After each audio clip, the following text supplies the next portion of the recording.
Domingos, você acredita que o homem pisou na Lua? Rapaz, eu tenho umas perguntas aí, vamos ver como que aparecem as respostas aqui. De acordo com as respostas, você vai tomar a sua decisão, né? Vamos ver o que que dá aqui. Entendi, isso aí. Faça então suas perguntas, Domingos. Beleza. Primeira pergunta. Ele passou aí vários Apolos, vários Saturnos, tudo testando pra poder conseguir arrancar da Terra, né? Arrancar da Terra e ir pra Lua. Aí, por que eles não precisaram fazer testes pra arrancar da Lua, voltando pra cá? Tipo assim, aqui eles tiveram que fazer milhares de testes. Dava errado no início, dava errado em qualquer lugar. Então, se pra sair da Terra precisou desses monte de testes, sei lá, 9 testes, 11 testes, por que da Lua de primeira eles já conseguiram voltar pra cá perfeitamente? É por isso que tinha um documento de 95% de chance dos caras não voltar, né? Já tinha uma carta pronta falando que eles não iam voltar. O documento que eles assinavam era 95% de chance de morrer e não voltar. O Último Homem tem, né? Entendeu? Não, até o Último Homem não, o Primeiro Homem. Normal. No filme O Primeiro Homem tem essa parte. Tem essa parte, eles mostram ali e tudo mais. E aí tem um lance, né, que eles conheciam a Lua já muito bem. Por quê, né? Nós não contamos aqui, obviamente. Mas antes de tudo isso, ou no meio de tudo isso, a NASA mandou muitas missões para a Lua. A NASA teve um programa chamado Programa Ranger, que mandou sondas para acertar a Lua de propósito, para colidir com a Lua de propósito, para eles estudarem a Lua. Mandou a própria União Soviética, tinha os programas Zond, programa Lunokhod. Os Estados Unidos, além do programa Ranger, tinha o programa Surveyor. Os Estados Unidos teve 2 programas antes de mandar gente para a Lua, que mandou muita coisa para a Lua antes, entendeu? Justamente para entender tudo isso. Qual que é o grande tchan? A Lua era muito pequena, a gravidade era muito fraquinha, então eles sabiam. Essa parte eu concordo. Não tem atmosfera? Não tem atmosfera. Tá, eu concordo facilmente com essa parte. Então, você, com um pouquinho de combustível, você conseguia tirar ela dali. Qual que era o grande problema na época? Era você se aproximar e acoplar de outra nave. Só que isso tinha sido testado na Gemini, entendeu? Que é o rendezvous e o docking. Esse que é a grande treta no espaço. O decolar da Lua é a coisa mais simples do mundo. Pra mim é mais fácil eles acoplar lá, porque eles treinaram isso na Terra, mas na Terra, arrancar da Lua, pois é, no espaço aqui tudo. Então, na Gemini treinou, mas o arrancar da Lua, cara, eles sabiam que com um pouquinho de combustível eles iam jogar o negócio pra cima. Eu também acho... Aqui, pra sair da Terra, eu acho super forte. Um foguete de 110 metros e tudo mais. Legal, dá pra sair da Terra mesmo. A coisa parece funcionar. Mas quando vai sair da Lua, é um grilo, tipo assim, É isso mesmo. parece um inseto e, cara, aquilo não aparenta ter potência pra sair da Lua, entendeu? Mas por quê? Aí a gente entra num negócio chamado velocidade de escape. Mas entendeu? eu acho difícil acreditar. A velocidade de escape da Terra, ela é muito grande. Uhum. A velocidade de escape da Lua é ridícula, é 2 km por segundo. Então, por Tanto isso que um objeto, um grilo, se ele pular na Lua, praticamente ele sai da Lua. Não, mas é isso. Aí só pra você ter uma ideia, a velocidade de escape de Júpiter é 59 km por segundo. É um absurdo, entendeu? Óbvio, por causa da gravidade, né? Então, sair da Lua é muito tranquilo, porque a Lua é muito pequena, a gravidade dela é muito fraquinha e, principalmente, ela não tem atmosfera pra ser vencida. Por isso que se você pegar qualquer coisa, uma pedra, igual você falou, ela sai, porque você não precisa ter um formato aerodinâmico. Por que o foguete tem esse formato aqui? Para ele vencer o arrasto atmosférico, entendeu? Na Lua você não tem atmosfera. Então, jogou ali, acelerou um pouquinho, ela já saiu. Aí vem o problema, que é encontrar com a outra nave e acoplar. Ó, velocidade de escape de Mercúrio, 4,3 km por segundo. De Vênus, 10,4. Da Terra, para quem não sabe, 11,2. De Marte, 5,1. De Júpiter, 59,5. Entendeu? Então, é só para vocês terem uma ideia aí. Qual que é a outra pergunta que você tinha? A outra pergunta é por que a gente não tem simulações disso em miniatura, tipo... que funciona, um bichinho fugindo da Lua, tipo, num vácuozinho, em alguma universidade, ou por que não é pública, por exemplo, as imagens... É muito difícil você achar as imagens da nave saindo. Modo de ascensão saindo da Lua, você diz? Isso. Isso aí foi um negócio sempre pensado pela NASA. E isso aí aconteceu só 3 vezes. Na Apollo 15, na 16 e na 17. Para fazer isso, foi quando eles levaram outro equipamento para a Lua junto com o módulo lunar, que foi aquele Jeep lunar. Aquele Jeep lunar, ele tinha uma câmera aqui no para-choque dele. Que é o que pega a imagem dela subindo. Isso, exatamente. Beleza. E aquilo lá, o que eles fizeram? O grande objetivo da NASA era esse aí. Era filmar exatamente a saída do módulo. Agora, olha a complicação para fazer isso. Você tá na Lua com uma câmera. Primeiro, o cara não tinha onde olhar. Então ele tinha que parar o Jeep, colocar a câmera Igual ali, ó. Tá vendo essa câmera aqui? Beleza. A gente não tá vendo, a gente não tá tendo o retorno dela. Ele tinha que mirar a câmera e deixar a câmera mirada ali. Então, no Apollo Entendi. 15, ele parou o Jeep e mirou a câmera. Aham. Só que na hora, a câmera caiu. Então, você só vê a nave fazendo isso aqui, só um pedacinho dela. Porque na Apollo 15, ela caiu. Entendi. Aí os caras falaram assim, ô caramba, não sei o quê, vamos na Apollo 16 agora. Pegaram a Apollo 16, fizeram a mesma coisa. Tanto que a Apollo 16, eu acho que é que tem uma fita crepe na câmera. O pessoal, o que é essa fita? Os caras deram uma reforçada pra câmera não cair, entendeu? Certo. Deixaram a câmera lá. Só que a câmera não mexia. Então, ela filma o módulo saindo, mas ela não acompanha o módulo saindo. Aí tem uma das histórias mais legais da exploração espacial, o Domingos. Se reuniram a galera da NASA, a galera de televisão, porque eles falaram assim, na Apollo 17, que é a última, nós vamos ter que filmar isso acontecer. O que os caras fizeram? A câmera não ficava mais parada. Um cara aqui na Terra, tipo o Denver ali, ele conseguiria controlar a câmera. Ele conseguiria controlar a câmera. Isso quer dizer o quê? Mesma coisa, para o Jeep, aponta a câmera e põe lá. Na hora que sair, o cara aqui na Terra... Olha que doideira isso. O cara aqui na Terra vai mexer a câmera e acompanhar a nave saindo. Entendeu? Entendi. E isso foi treinado à exaustão. Porque tem um problema sério.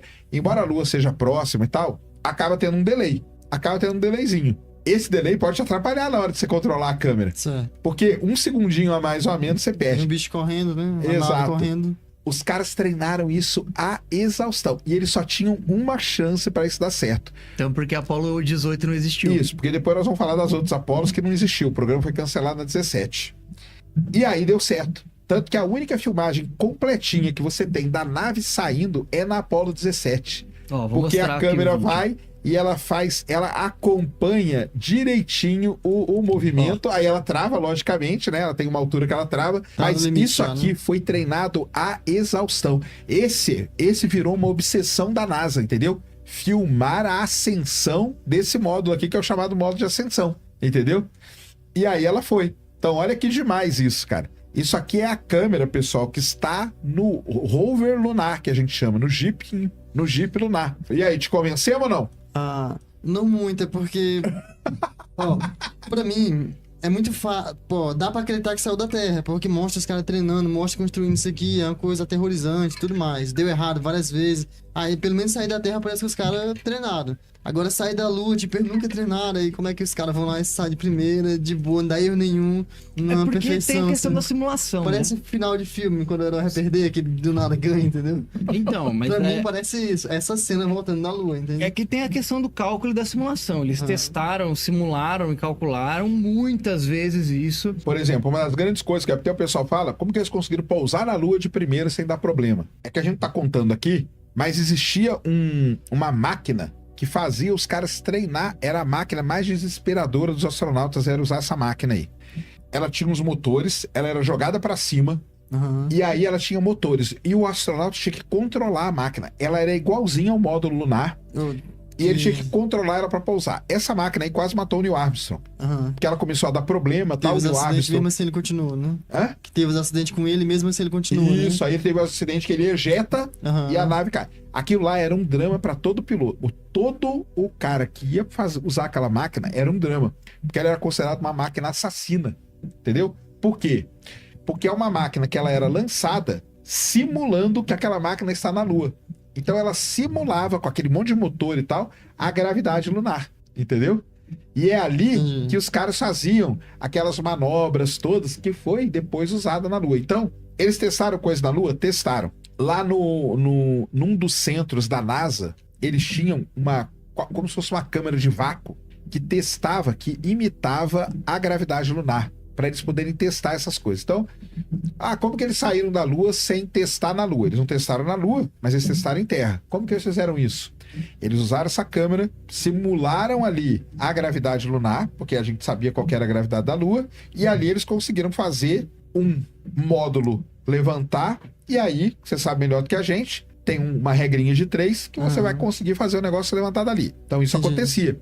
Porque tinham esses centros. A NASA teve que construir muitos centros especializados para fazer esse teste.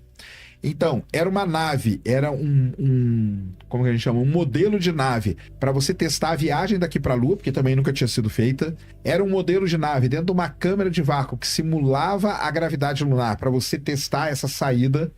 Era aquele equipamento lá maluco que quase matou o Neil Armstrong e vários outros. Não foi só o Neil Armstrong, não. Parecia uma aranha, né? Acho que quase todos eles sofreram acidente naquele equipamento lá. Entendi. Era o lance da centrífuga lá, aquele negócio ficava girando para o cara poder, o astronauta poder controlar se desse algum problema no espaço. Só que na época era tudo muito mecânico, entendeu? Hoje, os astronautas estão treinando todas essas coisas em simuladores e tal. Na época não tinha. Tem mais alguma pergunta aí, Domingos? A outra pergunta é só mais uma. Perguntas da Terra eu não tenho. Como eu falei, para sair da Terra, avião Tá sai da tranquilo. Terra e tudo mais. Sair da Terra Avião tá sai da tranquilo. Terra não, hein? Não, mas, sei lá. Pra sair Se você daqui... pôr um avião a 40 quilômetros, ele Não, eu sei, despenca lá de mas cima. arrancar do chão e tentar Tá, sair da Terra. beleza. Pra mim, dá pra tentar isso, dá pra acreditar. Agora, no caso da Lua, por exemplo, por que eles não deixaram algo mais importante do que uma bandeira, do que uma pegada? Deixaram. Deixaram muita coisa. Muita coisa Não, lá. mas, por exemplo, lembra do Sputnik russo lá e tudo? Não era possível ver ele a olho nu às vezes e sintonizar em alguma coisa? Tipo, Sim. pra ver Mas um é que bip ele tava dele? na órbita baixa da Terra, né? Ele tava muito Pois pertinho. aí se, sei lá, os Estados Unidos queriam fazer melhor, então por que ele não deixou um sinalizador gigante na Lua, uma coisa que qualquer um deixou. pudesse... Ele deixou, cara. Os espelhos lá e Ele tudo, deixou né? um espelho retrorefletor Aham. que hoje você vai nos observatórios e você tem a coordenada onde aquele espelho foi deixado. E funciona, a pessoa consegue ver o espelho e reflete tudo. Você joga o laser daqui, o laser vai lá, bate e volta. Tá, em qual seria um observatório? Boa resposta, bora ver se continua boa.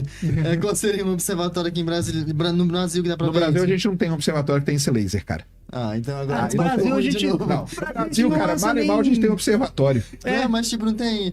Que aqueles grandão do Rio de Janeiro tem Não, telescópio no lá? Rio de será? Janeiro não tem grana, aquilo lá é muito velho, cara. Os telescópios do Rio de Janeiro são muito antigos. Isso aí, para Então- você ter esse equipamento, em alguns observatórios do mundo, que são os observatórios que tem o setor que mede a distância para a Lua, Então eles mandam ler isso tudo, mas no Eles Brasil mandam. não tem nenhum, por no exemplo. Brasil não tem. Infelizmente não tem. resposta Pô, eu foi queria ruim. ter, cara. Eu Pô, também. eu também. Mas não, eu ia pegar toda noite e ficar apontando o Devia, laser pra pô, Lua lá, entendeu? medindo. Isso é uma coisa muito legal. O pessoal fala assim, ué, mas se eu atirar um laser para a Lua, não volta? Não volta. Entendeu? Não volta. Tem que ser um laser muito Se você forte, tirar um muito. laser para a Lua e bater na Lua em qualquer lugar, o laser não retorna. Agora, quando você pega a coordenada exata dos retrorefletores, e esse telescópio ele é muito poderoso, muito grande, ele aponta para exatamente aquela coordenada e joga o laser vai lá e volta. O senhor já viu isso alguma vez? Já viu alguém Eu já vi pessoalmente no observatório nos Estados Unidos. Viu entendeu? lá, eles apontaram Lá no tudo. Texas, lá existem os observatórios americanos Aham. que tem isso. Eles fazem uma sessão pública para mostrar a medida de distância para a Lua. Ah, isso eu acho legal, é isso que eu queria. Isso é legal. algo Agora, no público. Brasil não tem, cara. Infelizmente, não tem. Mas, mal e mal, a gente tem telescópio, cara. A gente tem aquelas porcarias do Rio de Janeiro lá, é da década da bolinha, que lá é de 1800, cara. Tá mais pra museu, no caso, né? É, museu. Ali é tanto que é museu. A Nacional gente chama de também. museu nacional. Museu Observatório Nacional e o Museu de Astronomia, entendeu? Entendi. O maior telescópio que a gente tem no Brasil ele é muito pequeno. Ele tem 1,6 metros. Ele fica ali no Pico dos Dias, ali em Brasópolis, entendeu? Ele não tem esses equipamentos sofisticados. O observatório, para fazer isso, tem que ser um observatório que ele é dedicado para estudar isso. Aí ele tem o laser, porque o laser também não é qualquer laser, tem que ter uma potência tal para poder fazer esse experimento. Então, uma das maiores provas de que tá lá é que deixou tudo isso. Não só isso, deixou sismógrafo, equipamento que mede terremoto. E durante muitos e muitos anos foram medidos terremotos na Lua, entendeu? Entendi. O equipamento ficava lá, lembra que eu falei que ele jogava o módulo depois? Aham. Quando o módulo batia na Lua, media as ondas. Esse equipamento registrava e transmitia via ondas de rádio para a Terra. Então a gente tem o terremoto lunar. Você vai achar o registro do terremoto lunar. Tá. Foi o equipamento que foi colocado lá. E aí tem várias outras coisas que foram deixadas lá, cara. Vários outros equipamentos que foram deixados lá. Fora, nós trouxemos da Lua mais de 300 quilos de rocha. Eu já encostando, então você está a 2 a 1.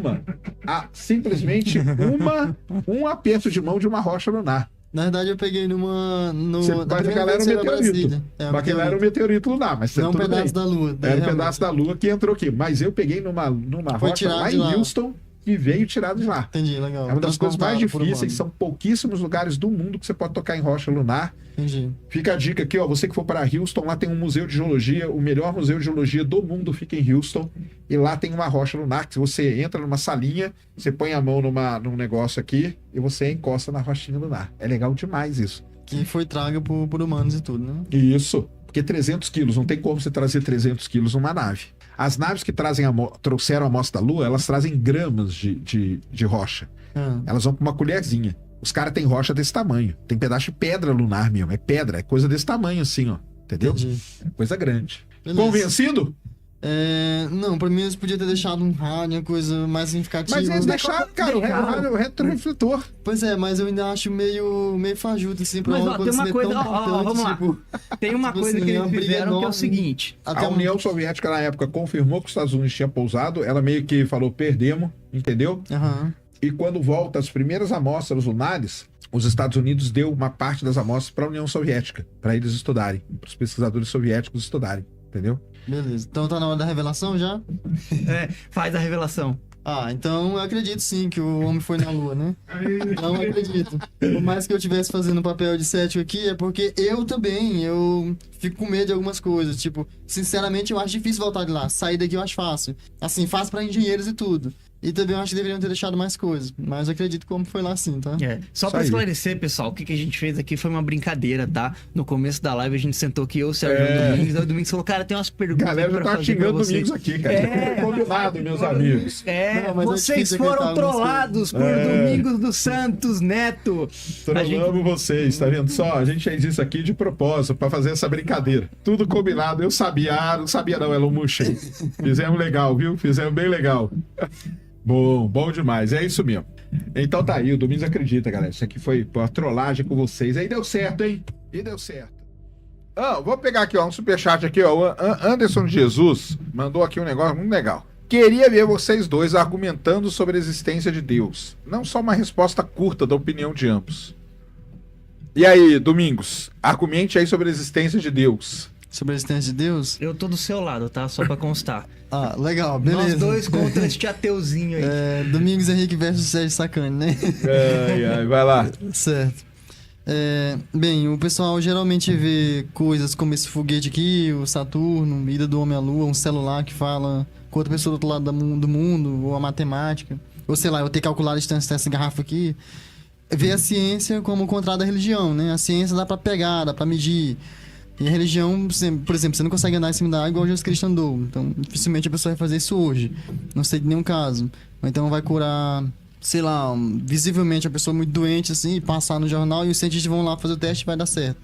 Então, as pessoas pensam que a ciência é verdadeira e tudo, dá pra medir e calcular, e que a religião é mais uma coisa de ter fé e que não dá pra ver. Mas na verdade não é assim. Por exemplo, quando eu calculei a distância que tem aqui a garrafa, eu tinha que ter fé que isso funciona, que eu colocar a mão aqui vai funcionar, vai saber a distância da garrafa. Então isso aqui é um axioma da matemática, é uma regra, um teorema, um postulado, é uma coisa assim.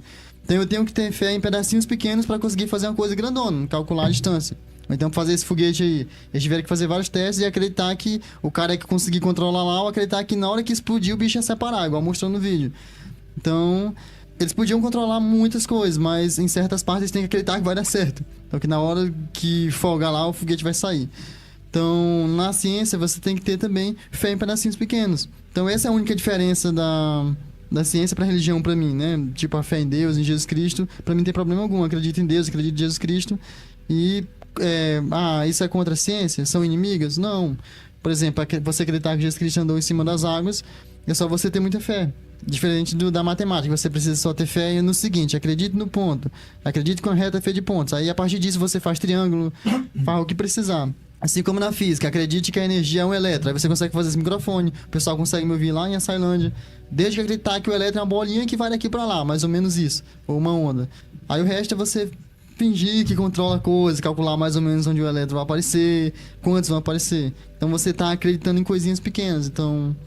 Só pra fazer um comentário, Deus muito é uma fé muito interessante grande. isso que você falou logo no começo, que é o que o pessoal acha que a ciência é realmente o oposto da religião. Tanto que comentaram aqui no chat, ciência é o oposto da fé, é simples. E o cara escreveu em caps lock.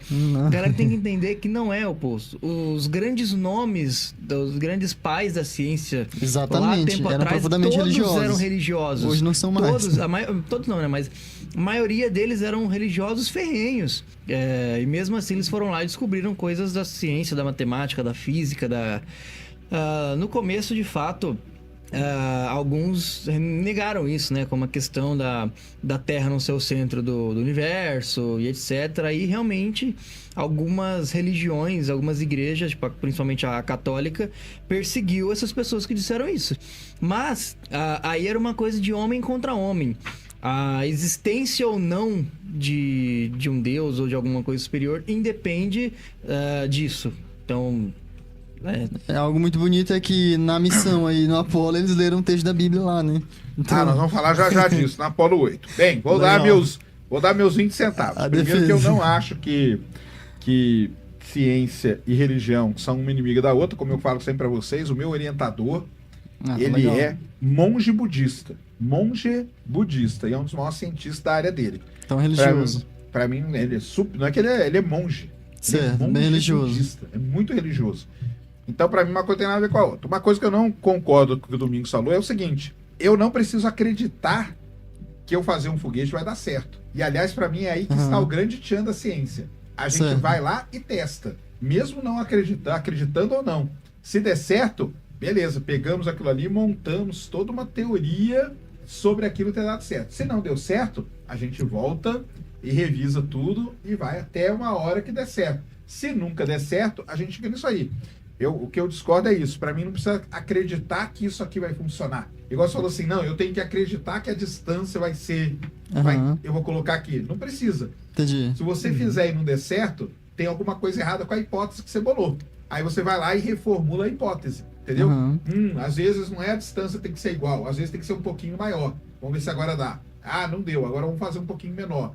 Vamos ver se agora dá. Ih, nenhuma deu certo. Opa, tem que voltar aqui e estudar um pouquinho melhor para ver isso, entendeu? Entendi. Mas no resto, eu acho que não são inimigas de jeito nenhum, entendeu? Que não tem problema nenhum com isso e podem andar juntas tranquilamente.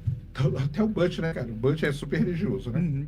Já fez algum foguete? Não, eu até tenho uma ideia de fazer, né? Na verdade, o Iberê chegou primeiro. A minha ideia era fazer um que separasse tudo, né? Aí ele já fez. Estágios? Isso, aí o Iberê fez, né? Aí, agora eu tenho outra ideia. A minha ideia é fazer algo, assim, bem mais parecido com a ida do homem à lua, né? Algo que funcione, que as pessoas consigam ver que funciona, entendeu? Um experimento que dá pra fazer em casa, mas que tem ali uma certa mostra de verdade, entende? Que dá pra, sei lá, meio que controlar a coisa. Essa é a ideia. E aí o Domingos faz um negócio muito legal, que é medir a distância até as nuvens, né? Legal, isso aí é incrível. Né? E hoje eu posso confirmar, vá por cima das nuvens, né? Isso mesmo. E medir a distância até a Lua, você acha que dá também?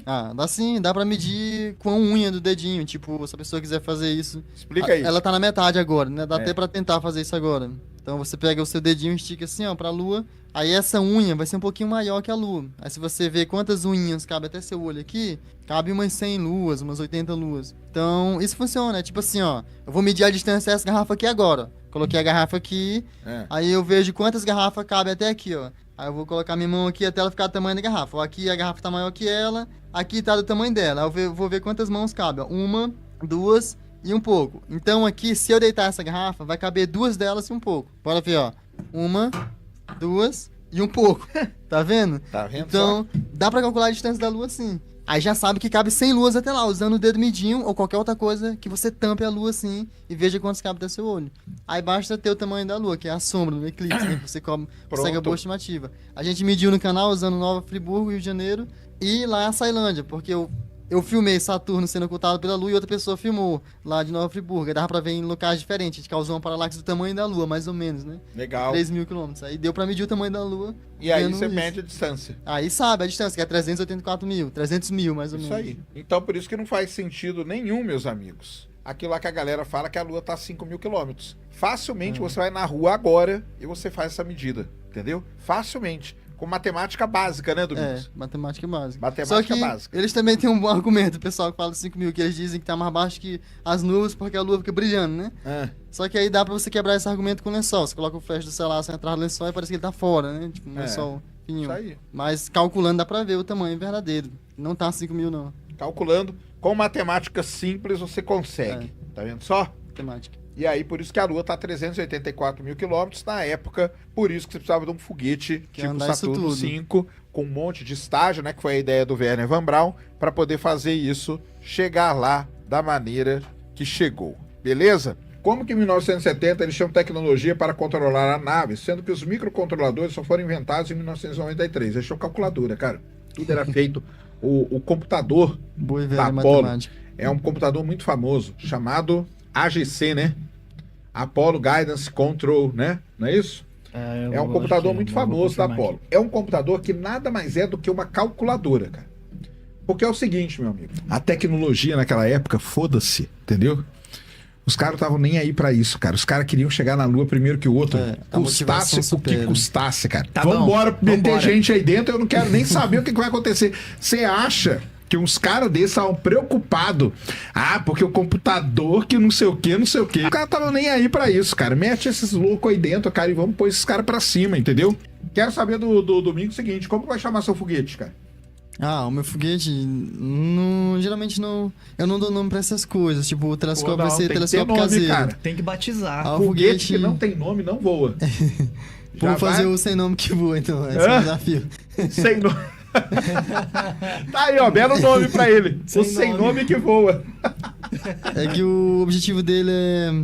Se der nome, aí acaba complicando. Eu quero que pareça que qualquer pessoa pode fazer. Então não é pra ter nome, é que nem um telescópio. É um Mas aí telescópio não, de chamei papel, de entendi. SNQV. CNQV? Seria o quê? Seria... É sem nome que voa. Sem nome que voa. SNQV, uma bela sigla aí pro Entendi. foguete. O cara escreveu aqui, passou de 1 metro é voo. Então tudo isso aí voou. Mas aí não, pera aí, ó. E o 1 metro, porque aí tem aquele voo de 10 centímetros. Tem pessoas que pulam 1 metro. Porque aqui Tem o estipulou- famoso, Quem E aí, galinha? estipulou? Eu quero saber então, galinha voa ou não voa? Ele estipulou 1 metro. Mas teve um que decolou e voou 10 centímetros. É voo ou não é voo? 10 centímetros, né? Ele aquele lá saiu não da é considerado, plataforma, ele voou 10 centímetros e aí os motores apagaram. É um dos piores desastres da história dos Estados Unidos. Ele pulou, então. Ele Deu deu um pulinho. pulinho. E aí, galinha voa ou não voa, meus amigos? Galinha voa ou não voa, Domingos? Voa, se você pesquisar na internet vai ter vídeo, algumas voando. Em algumas Voa? ocasiões elas voam, tiram voos baixos, entendeu? Tipo assim, É? certos pulos. Elas sobem em pé de manga, por exemplo, na roça e pula lá do pé de manga de cima, assim. Mas aí é pular. Não, mas ela sai controlando o pulo, ela sai voando assim, ela não cai aqui, ela vai voando assim, cai lá na frente, O entendeu? que você define como voo? É a gente ter o controle... O controle, O controle? do lugar aéreo, só isso. Só Isso ter o você controle considera aéreo. voo. Mas e É. a propulsão? Não, pra mim não importa, até uma pedra tá voando. Se eu consigo jogar ela até lá, ela vai voando, entendeu? Pô, mas é só por ter o esse- controle. Por esse argumento você ferra a gente, cara. Porque por esse Então, argumento pra você você- valida os irmãos Wright. Exatamente. Então, pra você, quem É. voou primeiro foi o Irmãos Wright. Não, Ou sei será? lá, Não. essa história aí é meio política. Tipo, a verdade. Tem que puxar a sardinha pro Brasil, Domingos. A verdade nesse caso aí não tem como descobrir porque é uma verdade política. Os caras estão brigando pra patente de algo. Mas qualquer coisa, se eles fizeram o motor lá e planaram, saíram fora do chão por um tempo, conseguiram controlar e voltaram, então isso ele foi um voo, entende? Se o Santos Dumont fez isso, foi um Ó, voo. e qual que é a diferença de um avião pra um planador, então? Nesse caso, eu sei que é Nenhuma. propulsão, mas... Só o nome. Tipo, os dois estão voando. Tipo, se o cara consegue controlar o plano dele, tá voando. Se o cara consegue ligar uma turbina e sair pra cima, tá voando, entendeu? É só ter o controle. Não, Pra aí- mim é só ter o controle. Aqui tá muito eu tô vendo o Batman igual a galinha. Não, exatamente. O Batman voa ou não voa? Em alguns desenhos, sim. Quando ele pula do prédio lá com a capa zona, ele voa. O Batman voa ou não voa? Outra coisa, o cara escreveu aqui que voar é ter controle pra cima. Pra cima? Pra cima ou na horizontal? Rapaz... Se eu pular de um prédio e conseguir me controlar na horizontal, Aí tá eu voando. tô voando? Tá, você tá Então, controlando. Então, cara, você que escreveu isso aqui, voar de asa delta pra você não é voar de asa delta. Porque asa delta o cara solta e desce. E só né? cai. Ele só cai, depois ele vai pegando as térmicas e tal, mas ele tá voando na horizontal. E, tá vendo só? Todo Tá. dia aqui nesse programa tem uma polêmica, cara. Todo dia. Todo dia. Agora é o Mas que voa ou o na que não definição- voa. Não, mas essa já foi duas, né? Já foi a da religião, agora voa se não voa. E nas duas eu tô trocando de lado, cara. Tô parecendo a Itália nas guerras mundiais. Comecei Itália do lado nas do Guerras Mundiais, domingo, boa agora tô Não, do lado mas do aí foi centro. engraçado aqui, ó, porque aí o cara respondeu pra aquele que falou que voar e controlar pra cima, ele falou, então elevador voa ou não voa? Controlar pra cima, legal, bom argumento. Eu tô voando todo dia, porque o elevador sobe lá. então, Exatamente. aqui em Brasília. Tá vendo como que é difícil, meus amigos? Tá vendo como é difícil? Para ser voo tem que superar a força da gravidade. Ué, mas aí então o avião não voa, é isso? É porque o Porque o avião não supera a força da gravidade, ué. Só um objeto mais pesado que o ar que Ele voa consegue... por sustentação por causa de velocidade, ué. Exato. Ele não tá superando a força da gravidade, ele tá se sustentando no ar pela velocidade e pela asa dele que faz o ar passar com velocidade diferente em cima e embaixo. Avião não Porque voa no se for- vácuo, né? Hã? Avião não voa no vácuo. No vácuo não tem sustentação. Porque se for pra definição, aí um dirigível e um balão, aí sim eles voam, um avião não. Chegamos no dirigível já. Olha lá, exatamente. Ó, o Luiz Vitorino, galinha quando bate as asas consegue sair do chão. Então voa. Exatamente, e ela sobe no pé de manga. Eu já vi galinha subir no pé de manga. Ela Então não consegue pula. sair do chão. E o gato? Ah, o gato faz umas trepécias, né? Agora. Eu Ué, nunca mas vi- o gato tá lá, Ó, hein? eu nunca vi o um gato gato- tá aqui, ele vê o muro lá, ele sai daqui e vai até lá, ele É. não voa. E aí, galera, gato Só- voa ou não voa? Só que ele não plana, a galinha plana, né? Ah, entendi. O avião supera a aceleração da gravidade? Que Não. avião é esse, meu amigo? Um foguete supera a aceleração da Não, gravidade. cara, avião, cara. Vamos lá. Aula de aerodinâmica 1 na faculdade. Avião voa por um efeito chamado sustentação, cara. E por velocidade. Então você tem que imprimir uma certa velocidade de modo que o ar passe com velocidade diferente por cima e por baixo da asa. Isso cria um efeito de sustentação e mantém o avião voando. Tanto que, quando o avião pega uma nuvem, o cara lá tem que acelerar o avião, porque muda essa relação aerodinâmica. E detalhe, O avião não está superando a gravidade. Tanto que se você desligar o motor do avião, ele pum, meu amigo. Entendeu? Na verdade, você não precisa nem desligar, porque ele precisa ter uma velocidade, mas o pessoal acha que pro avião voar ele precisa ter velocidade com relação ao chão. Não é velocidade com relação ao chão, É com relação ao ar. é com relação ao ar. Isso. Tanto que aquele trágico acidente da Passari, da Voipaz, né? Do ATR, provavelmente, né, não sei se cheguei a ler o relatório ainda, acho que não. Mas você vê lá, a velocidade horizontal do avião em relação ao ar era zero, e por isso ele perdeu a sustentação, não foi? Eu não aí. sei se era zero, É se era isso aí. próxima de zero. É isso. Não li o relatório ainda, tá? Mas é alguma coisa assim, se você perde a velocidade horizontal, você perde a sustentação e aí ele cai. Não, Clóvis, você tá errado, cara. Sustentação não é força, cara. Você tá falando que o Clóvis escreveu aqui que sustentação, vamos lá. Sustentação é ter uma força para cima maior que a gravidade. Não, cara. O avião, ele não sai assim. Já começa por aí. O avião, ele vem. O que acontece com Por que o avião, ele só decola quando atinge uma certa velocidade? Porque é naquele ponto em que a velocidade do ar que passa por cima e por baixo da asa faz com que ele tenha essa sustentação para sair voando. Entendeu? Acabou a sustentação do avião, ele entra no que a gente chama de stall. Ele cai, entendeu? É isso que acontece. Por isso que quando o avião está caindo, o cara tenta, ou ele reduz a velocidade, ou ele aumenta a velocidade para ele tentar buscar a sustentação. Cada altitude que o avião está, ele tem que voar com uma certa velocidade, porque a densidade do ar é diferente em cada altitude. Isso aí não tem nada a ver com a força da gravidade, cara. A força da gravidade continua puxando o avião para baixo. Só que ele anda numa velocidade horizontal grande o suficiente para que a sustentação mantenha ele voando. A pipa é o contrário. A pipa ela depende do vento para ela ficar estática e o vento levantá-la para cima. E aí, Domingos, pipa voa? Ah, claro que sim. O Santos Dumont voou numa pipa. Uma pipa gigante, quadrada. É uma pipa quadrada. É tanto que ele se inspirou nas pipas quadradas da época. É sério, o avião do Santos Dumont é uma pipa quadrada. Mas agora você... Então, cara, mas porque pra mim Antes o que me pega muito é a questão do motor, cara. Se um sistema ele tem a propulsão própria, é totalmente entendi. diferente O pessoal do veículo da sem tecnologia e propulsão. tudo. A grande briga é essa do negócio dos irmãos lá. É Sim, o carro do motor, com é o carro do certeza. bendito motor, entende? Colocar o motor na coisa. Porque a questão não é nem ter um motor em si, a questão é ter o próprio sistema de propulsão. Nem que fosse, sei lá, alguém pedalando lá e girando uma hélice. A questão é o próprio sistema de propulsão dentro daquele sistema que a Entendi. gente chama de aeronave. É isso mesmo. E aí, ó, só para acabar essa discussão, o gato. O gato pula de lugares muito altos e usa e abre as patas para planar com a pele e com o pelo. Então ele plana, voa. né?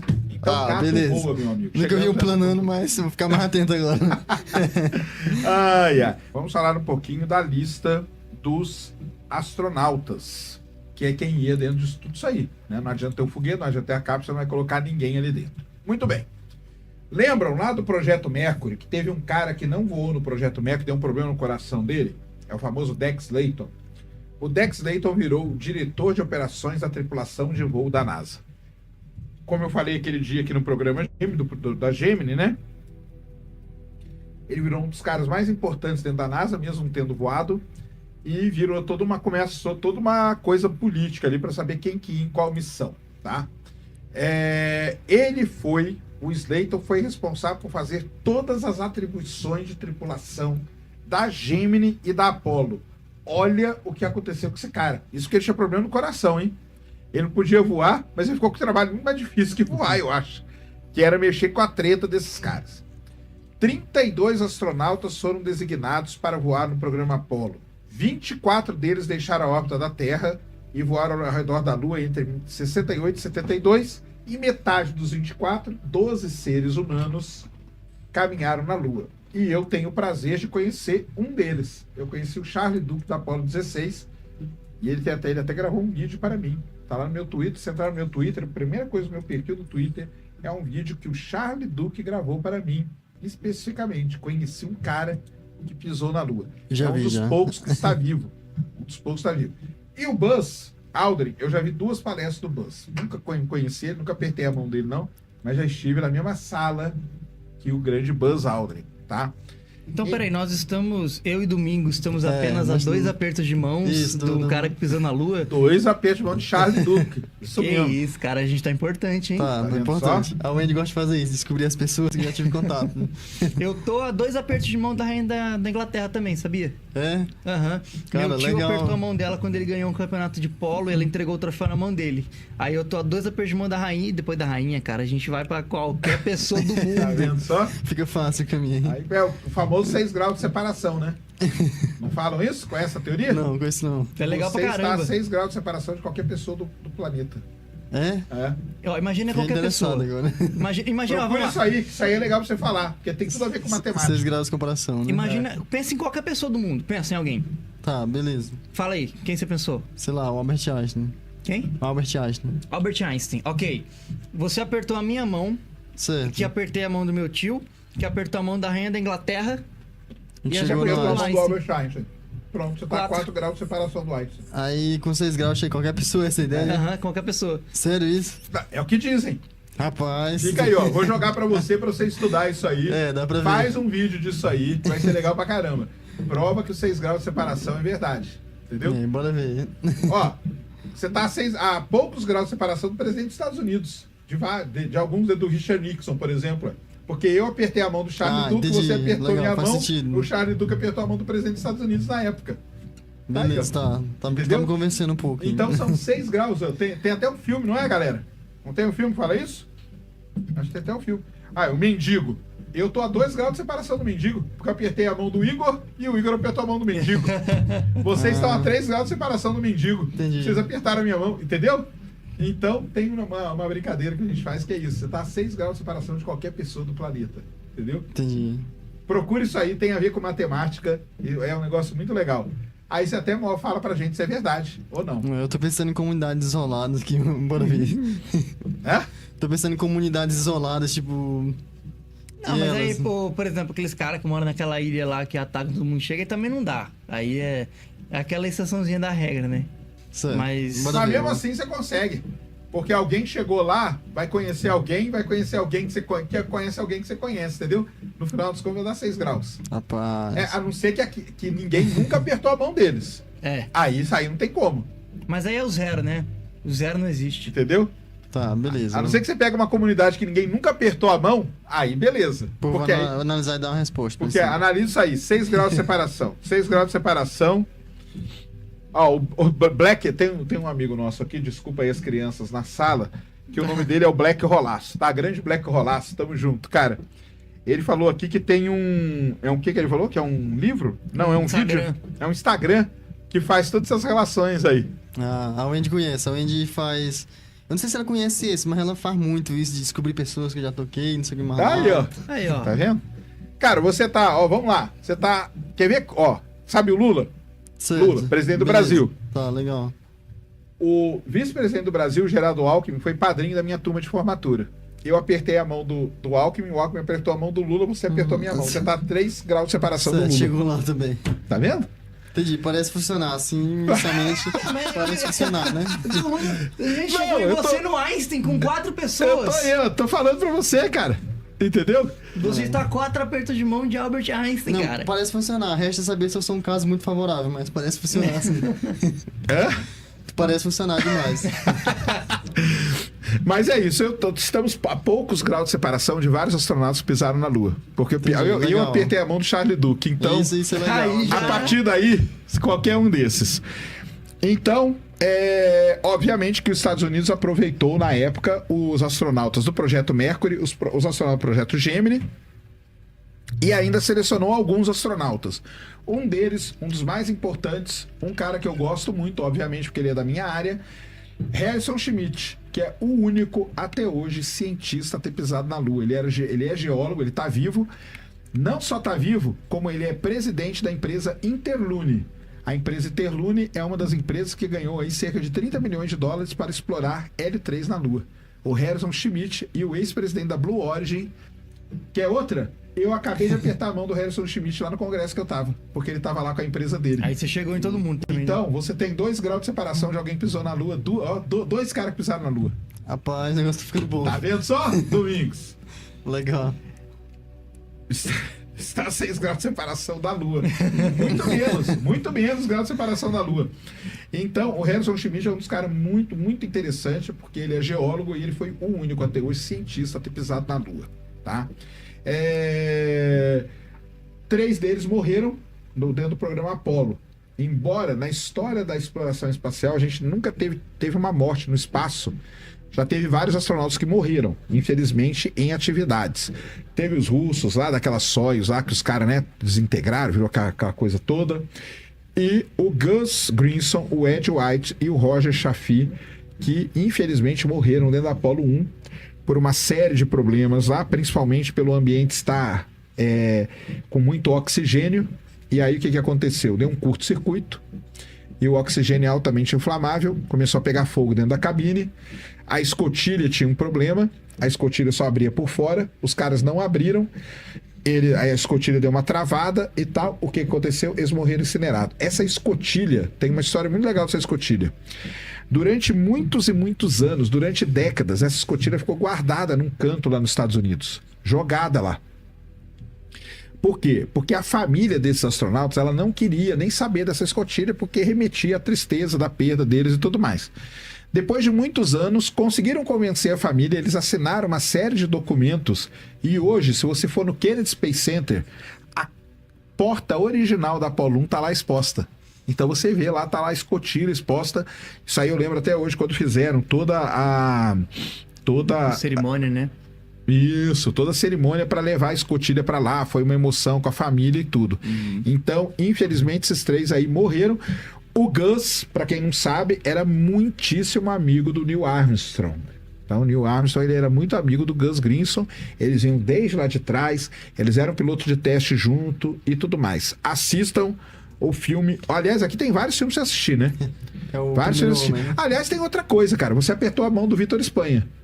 Ah, do Vitor Espanha, pessoal sim, acabou de falar isso pessoalmente. Dá um também. abraço Então, dele, eu li foto aqui. lá. Você apertou a mão do Vitor Espanha. O Vitor Espanha, cara, apertou a mão de astronauta e foi pra Lua já. Então pronto. Legal. Tá aí? 2 graus de separação. 2 graus te separam de um cara que pegou na rocha lunar. E você vem falar pra mim que você não acredita. Tô brincando. Dando Não, mas, spoiler cara, aí, só de pessoal. gente que foi pro espaço. A gente apertando a mão do Vitor Espanha, que foi pro espaço. Não, o Vitor Espanha já é legal demais. Ele né? apertou todo mundo que tava. Apertou a mão de todo mundo que tava na cápsula dele. Aí, cara, tanto de gente que a gente já tá 1 grau de separação de quem foi pro espaço, porra. Entendi, legal. A gente já apertou a mão de quem foi pro Tem, espaço. no momento tem muitos exemplos a favor da ideia de vocês. Cara, falaram Jesus. Eu até consigo chegar, mas tem que fazer uma pesquisa aí de época, né? Quem viveu em cada época, mas dá pra chegar. O legal 6 é graus. Calma aí, eu não posso errar. São 20 pessoas até Jesus Cristo, né? Então, se você pegar um homem e fazer ele ter 20 filhos, você chega em Jesus Cristo. A gente pensa que Jesus Cristo tá muito longe, mas só 2.000 anos, o homem vive mais ou menos 100 anos. Ah, sim. Então, São 20 gerações, né? São 20 gerações. Ah, isso aí. Isso mesmo. Muito bem, então. Então, assim aconteceu com os astronautas, tá? Mas então, Apolo 11 pousou, mas muita gente, uma das coisas que a galera fala, e ali muita gente fala, Apolo 11 não pousou, não, o homem nunca foi na Lua. Não foi só uma vez, tá? Porque depois da Apolo 11 a gente teve a 12, a 14, a 15, a 16 e a 17. Como eu falei, 12 astronautas andaram na Lua. A Apolo 13 foi aquela que deu aquele grandíssimo problema, né? Então, depois da Apolo 11 teve a Apolo 12. A Apolo 12, ela pousou, é um negócio muito legal da Apolo 12, tá? Ela pousou muito perto de um equipamento da Surveyor 2, se eu não me engano. Eu acho que é a primeira vez que uma missão encontra uma outra missão na Lua. O astronauta da Apolo 12, ele foi andando até o equipamento que tinha sido deixado lá numa missão Surveyor. Então isso é a Apolo 12. A Apolo 13 deu todo aquele problema que a gente já sabe, né? Tem um negócio muito interessante nesse lance de interesse. Quando os Estados Unidos pousa na Lua com a Apolo 11, começa todo um papo assim, cara, acabou, cara. Vamos parar de gastar dinheiro com essa porcaria. Já ganhamos dos caras, entendeu? Já mostramos que a gente é maior que eles, já ganhamos. A Apolo 12, pouquíssima gente viu o lançamento. A 13, então, ninguém viu o lançamento. Ninguém. Ninguém quer ver o lançamento. A Apolo 13, ela só fica famosa quando os caras vão morrer lá. Aí os Estados Unidos é uma comoção. O pessoal se interessa de novo. Aí o pessoal quer se interessar. Esses sim foram os astronautas perdidos. Né? Esses sim estavam perdidos. Esses não só perdidos, mas os caras derivam também, né? Os caras derivam no espaço, né? Foram os 3 seres humanos mais distantes do planeta desde a história, desde o começo da humanidade. Exatamente. Por que eles foram mais distantes? Porque quando deu o problema, a NASA começou a estudar como que ia fazer esses caras voltarem. A ideia foi, faz eles virarem, darem uma volta na Lua. Na hora que estiver virando ali, aproveita a estilingada gravitacional da Lua, liga o motor um pouco e coloca eles para voltarem. Essa que era a ideia. Para fazer isso dar certo, eles tiveram que ir mais distante do que qualquer missão Apolo foi lá no lado oculto da Lua. Então eles foram muito longe. Foram os astronautas que mais foram longe até hoje. Porém, a Orion é a cápsula que foi mais longe, né? Que eu acho que a Orion ganhou da Apolo 13. Só que a Orion estava sem tripulantes. Por enquanto. Mas eu acho que as próximas não vão fazer isso que ela fez. Porque essa aí ela fez isso aí pra testar, né? É. A primeira Orion, ela foi mais longe do que a Apolo 13. Porém, a Apolo 13 tinha gente dentro, a Orion não tinha. Então, a cápsula que foi mais... Isso aí é pegadinha. Isso aqui é pegadinha do show do milhão, tá? Anote aí. A Apolo 13 é a missão que levou o ser humano mais longe da Terra até hoje. A Orion é o equipamento, é a cápsula, né? Que foi mais longe da Terra ali, nesse... parte da Lua. Óbvio que não é, porque a cápsula mais longe da Terra hoje é a Voyager, tá? Beleza? E tem um detalhe, cara, se a gente fosse... Já fez um episódio especial só sobre a Apolo 13? Já, né? Não, a gente tem que fazer. Tem que fazer. O negócio é que se a gente ficar aqui e falar 1 hora de cada missão, nós vamos ficar aqui até amanhã de manhã, e não é esse o objetivo, exatamente, né? Apolo 13, veja o filme, tá? Tem o filme, Apolo 13, com o Tom Hanks. O Tom Hanks faz o papel do Jim Lovell, que é o comandante ali, é muito legal. O Tom Hanks, é muito legal o Tom Hanks, cara, que depois que ele fez esse filme, ele se interessou demais pela Lua. Tem um livro que é O Primeiro Homem, e tem um livro chamado O Último Homem, que conta a história do último astronauta que foi pra Lua. Quem escreveu o prefácio foi o Tom Hanks. O Da Terra à Lua, que é o documentário aqui que o nosso seguidor aqui mandou, quem fez o documentário foi o Tom Hanks. O Tom Hanks meio que se apaixonou por essa parada aí depois, entendeu? Que ele fez o Apolo 13. Mas é apaixonante mesmo, não é não, Domingos? É apaixonante, com certeza. É incrível, né? É incrível pois demais. Então está aí. Aí o que aconteceu com as missões Apolo? A missão Apolo, o programa Apolo, para quem não sabe, ele estava programado para ir até Apolo 20. Apolo ia até Apolo 20. Só que o que acontece? Interesse diminuiu pra caramba. População americana pistolaça da vida com os caras gastando dinheiro. Já tinha ganho da União Soviética. A Apolo 13 quase matou os caras lá no espaço. Então eles resolveram cortar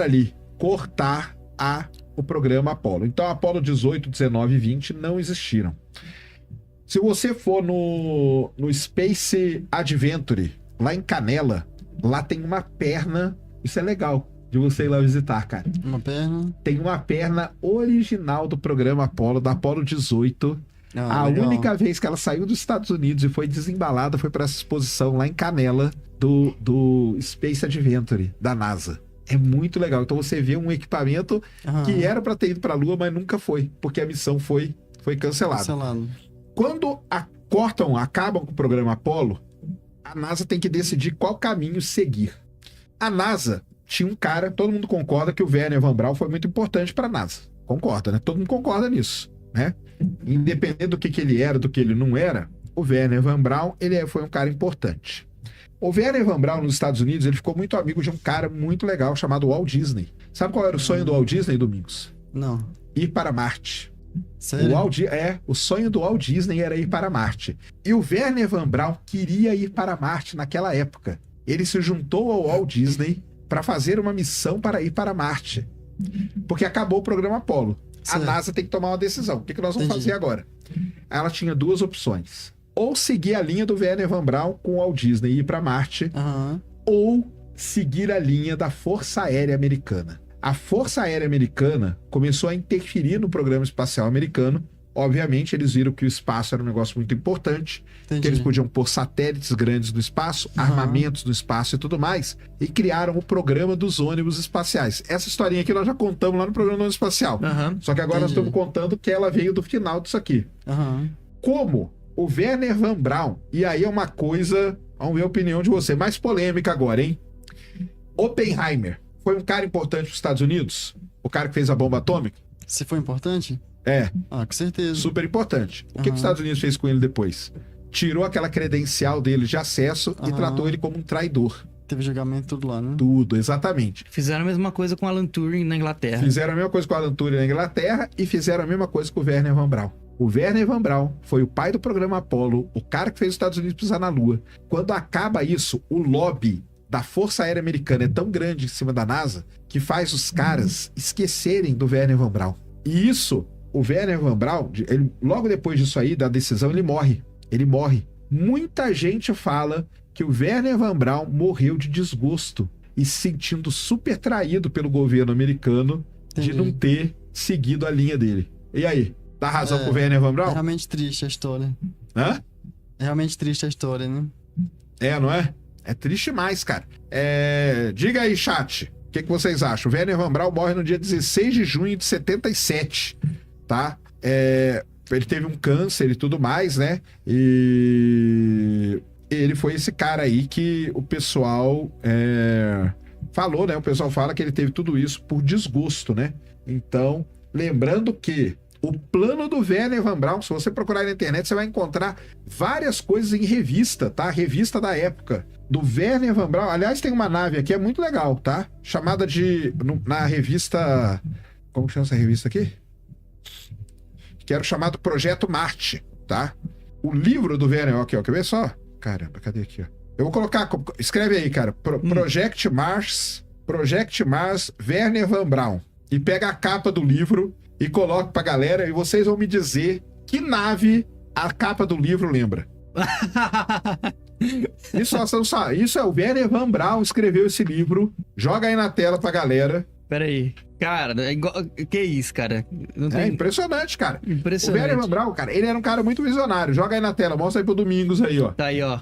Joga aí na tela. Isso aí é a capa do livro dele, Project Mars. Que nave que parece esse negócio. Parece muito com a nave da SpaceX, né, cara? Lembra muito Starship, cara. Lembra muito o que o Elon Musk quer fazer. Por quê? Agora vem uma revelação para vocês, porque eu estive lá dentro da SpaceX e vou dar a maior revelação da história para vocês. Momentos bombásticos. Sérgio Sacani revela segredos industriais da SpaceX. A principal sala de reunião. Cadê Eduardo? Tá aí, Eduardo? Pode confirmar aí para mim. Confirma aí, Eduardo. A principal sala de reunião dentro da SpaceX tem um nome. Sala Wernher von Braun. Entendi. O Elon Musk, o sonho do Elon Musk é ir para Marte. Grande referência, né? Esse sonho dele não é à toa, cara. O Elon Musk, ele é muito fã do Wernher von Braun. Por isso que tem gente que chama o Elon Musk de N. Vocês sabem que eu vou falar, não vou falar pro vídeo não cair. Entendi. Mas é por isso que chamam ele deste termo aí. Porque ele é muito, não é pouco não, ele é muito fã do Wernher von Braun. Tanto que aí, o Starship, olha aí, cara, a imagem aí. é exatamente o mesmo foguete que o Wernher von Braun imaginou indo pra Marte. Hoje tem até algumas diferenças, mas sim, só você pegar claro. os primeiros protótipos, cara, era exatamente igual. Lógico, hoje vai ser um pouco diferente. Mas você vê que a estrutura, as perninhas, tem até as perninhas lá embaixo, pousado aqui, ó, de pé aqui em Marte, entendeu? Então, cara, é uma história interessante. Eu já li 2 livros do Wernher von Braun, aconselho todo mundo a ler. É uma história muito interessante, tá? Não é só por isso não, né, Alexandre? Tá beleza. Mas isso aí não cabe a gente ficar aqui julgando, né? Não é só por isso não, tá certo. Então, cara, leiam. Cara, tem uns livros do Wernher von Braun que são muito bons, você vai entender. O cara era fissurado com Marte. E a NASA, no final das contas, decide ir para a Força Aérea Americana, constrói o programa do ônibus espacial e tananã. Aí você vai voltar agora lá no programa que eu e o Henrique fizemos sobre a história dos ônibus espaciais, que a gente fez um Ciência Sem Fim assim também. E aí vocês vão ver o que aconteceu com toda a história. Mas é muito interessante eu acho, né, pelo menos, esses momentos de transição entre uma coisa e outra, onde uma entidade, uma organização tem que tomar uma decisão. Então, de filmes, hein? Vamos lá. Opa, ó. Mulheres Além do Tempo é um filme muito legal, conta uma história meio geral aí das computadoras da NASA, eram mulheres que faziam os cálculos e tudo mais, lá desde o programa Mercury, não sei o quê. Para você que não acredita que tinha computador, a IBM cede, né? Dá um computador para a NASA bem naquele período ali, um computador que ocupava uma sala inteira, tanto que elas ficam preocupadas. Uma das mulheres senta lá e fala, quer saber? Eu não vou ficar reclamando, eu vou aprender a mexer nessa máquina aqui. Se estão falando que essa máquina vai me substituir, vou aprender a mexer nela.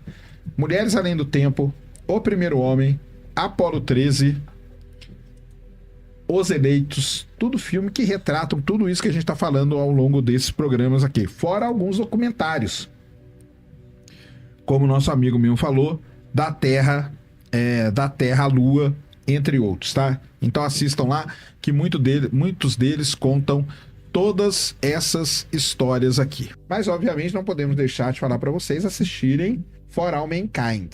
For All Mankind é a série da Apple TV, uma série sensacional. Já viu, Domingos? Não, essa série Tem que ver, cara, é sensacional. Ela conta a história da exploração espacial, mas quem chegou na Lua primeiro foi a União Soviética. Ah, entendi. E a partir daí o mundo tem outra coisa que acontece. É Entendi. muito legal. Mas tem um ator que faz o Wernher von Braun lá, que acontece a mesma coisa, tudo a mesma coisa. A história é bem a mesma, tá? É bem a mesma. Entendi. Beleza? Legal. Tem um personagem que faz o Elon Musk das temporadas, da temporada 4, né? Na 3 já tem, né? Na 3, na 4 já tem o cara lá que faz o papel do Elon Musk.